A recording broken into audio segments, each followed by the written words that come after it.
Order! Order! You are an incorrigible delinquent at times. Behave yourself, man!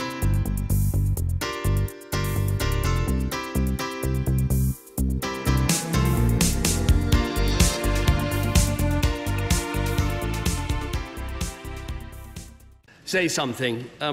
Everyone in this House and many people watching at home know from Yes Prime Minister the central role that Bernard, the Prime Minister's principal PPS, plays in the life of the Prime Minister and of number 10 Downing Street. Well, this morning, my Bernard, my principal private secretary, died of cancer. Chris Martin was only 42. He was one of the most loyal, hard-working, dedicated public servants that I've ever come across. I've no idea what his politics were, but he would go to the ends of the earth and back again for his Prime Minister, for number 10 and for the team he worked for.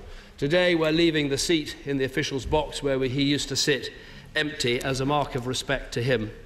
We think of his wife Zoe, his family, the wider number 10 family, because it is a bit like a family, and we feel we've lost someone between a father and a brother to all of us.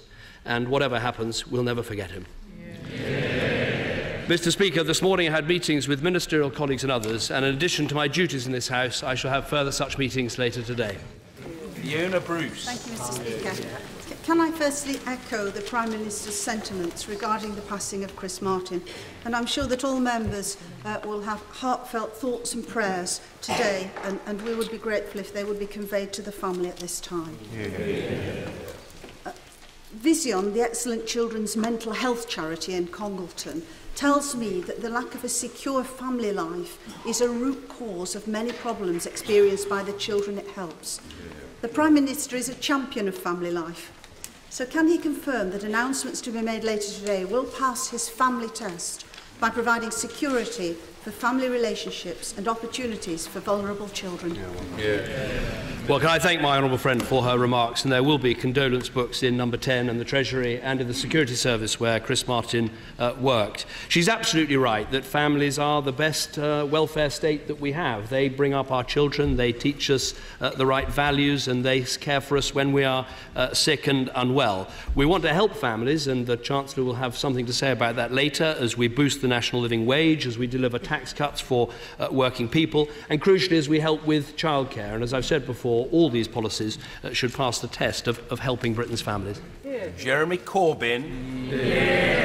Thank you, Mr. Speaker. On behalf of the opposition, could I also express my condolences to the family of Chris Martin on his death. The Prime Minister told me how ill he was on Remembrance Sunday, and I'm pleased that he was able to visit him at that time. And also, on behalf of many members who worked with Chris Martin when we were in government, appreciate very much the professional work that he did in the very highest and best traditions of the civil service in this country. And if our condolences could be passed on, I think that would be very helpful. This week, Mr. Speaker, 55 Labour councils have made a commitment for their areas to be run entirely on green energy by 2050. With the Paris climate talks just days away, will the Prime Minister join me in commending those councils, and will he call on all Conservative councils to do the same? Well, I certainly commend all councils for wanting to promote green energy, and we've made that easier in our country by having the feed-in tariffs and the other measures we've had to help for particularly solar power and also wind power.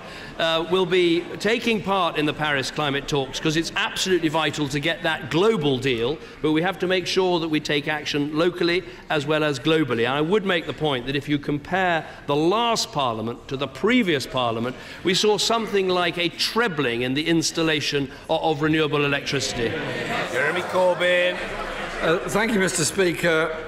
The commitment of those Labour councils is a bit of a contrast to the Prime Minister's performance, because he used to tell us that his was the greenest government ever. Does he remember those days? Does he agree with the Energy Secretary that Britain is likely to miss its target of getting 15% of our energy from renewables by 2020? Well, first of all, I believe that the last government does rightly claim that record. The world's first green investment bank, pioneered in Britain, a trebling of renewable energy, a meeting of all our climate change targets, contributing to an EU deal that means we go to the climate change conference in Paris with a very strong European record and the ability to say to other countries that they should step up to the plate. Also, in the last Parliament, we spent record sums helping developing countries to go green, and in the next 5 years, we're going to be spending $9 billion on helping other countries, which will be crucial in building the Paris deal next week. Jeremy Corbyn. Thank you, Mr. Speaker. The problem with the Prime Minister's answer is that the gap between Britain's 2020 target and our current share of renewable energy is the biggest in the European Union. And some of his decisions he's made recently, such as cutting support for solar panels on home and industrial projects, scrapping the Green Deal, cutting support for wind turbines, putting a new tax on renewable energy, increasing subsidy for diesel generators. Is it any wonder that the chief scientist of the United Nations Environment Programme has criticised Britain for going backwards on renewable energy? The facts paint a different picture. As I said, a trebling of wind power in the last Parliament. That is an enormous investment. And also, he makes the point about solar panels. Of course, when the cost of manufacturing solar panels plummets, as it has, it is right to reduce the subsidy. If we don't reduce the subsidy, we ask people to pay higher energy bills, something I seem to remember the Labour Party in the last Parliament making rather a lot of. I think if you look at the Secretary of State for Climate Change's speech, you can see the right balance between affordable energy and making sure we meet our green targets. That's what we're committed to. And in addition to that, building the first nuclear power station for decades in our country, something that the Labour Party talked about a lot in government, but we're putting into action now we're in government. Jeremy Corbyn. Mr. Speaker, in the past few weeks, 1,000 jobs have been lost in solar companies in Britain as they've gone bust. And I've got a question from some apprentice solar fitters at Bannister House, a large community energy project. Ziggy, Israel and Jay say that cutting feed-in tariffs means you are stopping solar projects that they need to help our environment and give us jobs. They asked the Prime Minister this: why do you want to throw all this away?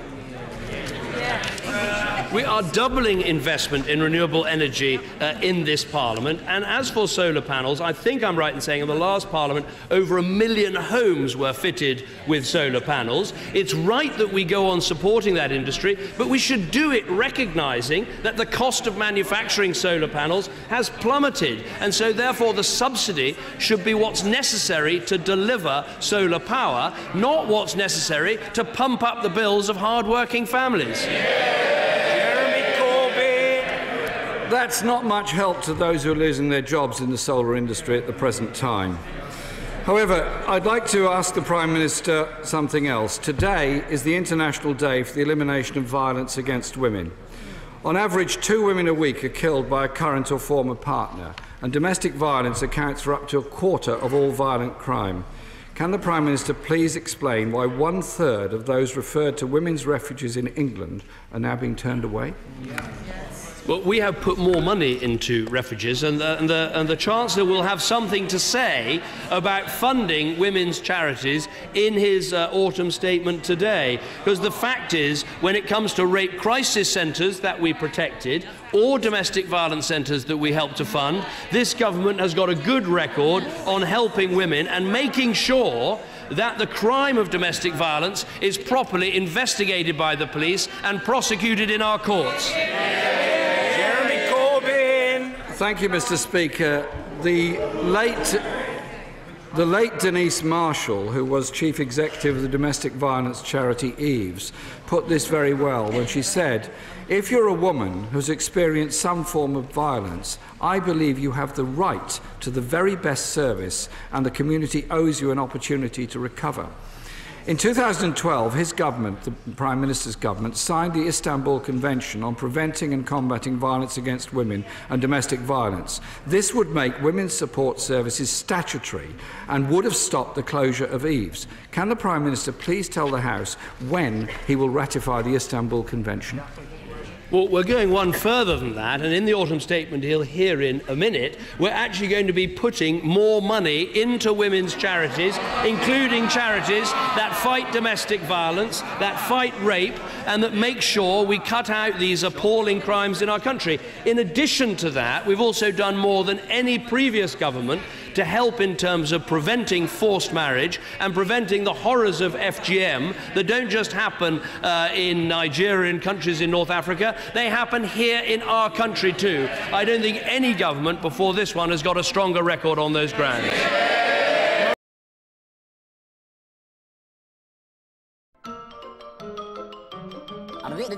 That's all, folks.